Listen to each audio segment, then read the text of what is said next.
Hey everyone, I'm Scott Kurtz and welcome back to Meaducation. So in this week's episode, we're going to talk about the equipment you're going to need to make your first batch of mead. This isn't a full-on list. There's a bunch of other things you possibly can get down the road, as well as cleaning stuff.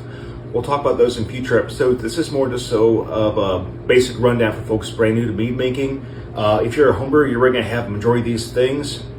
So let's go ahead and get started.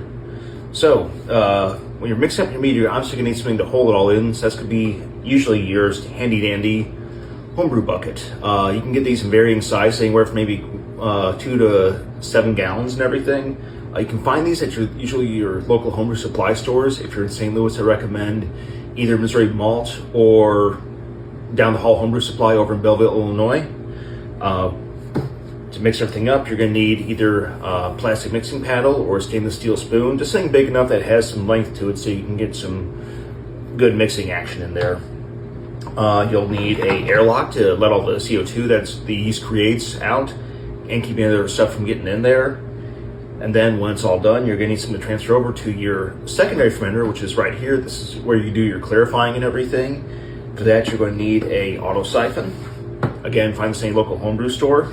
You'll need some vinyl transfer tubing. Again, local homebrew store or Amazon if you're outside of an area that doesn't have a readily available homebrew supply area.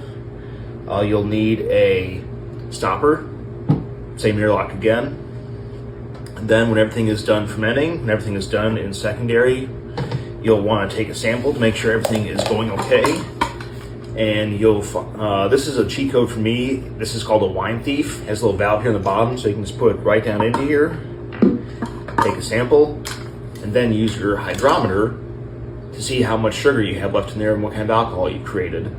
This is something I'll talk about later episode on how to use it if you're new to home brewing.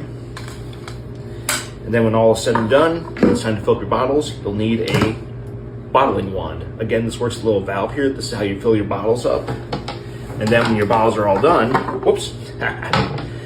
you'll either, if you're using beer bottles, you'll need a bottle capper. Or if you want to do it old-fashioned, use corks, you'll need a wine bottle corker. Anyways, as I said, this isn't a full-on list. There's different options you can do for all these things, but we can go into detail on that in a different episode. Anyways, that's it for this week's episode. Turn next week, we'll go ahead and talk about cleaning supplies and how to properly clean and sanitize your equipment. Thanks for watching. Be sure to give me a like, follow, and subscribe.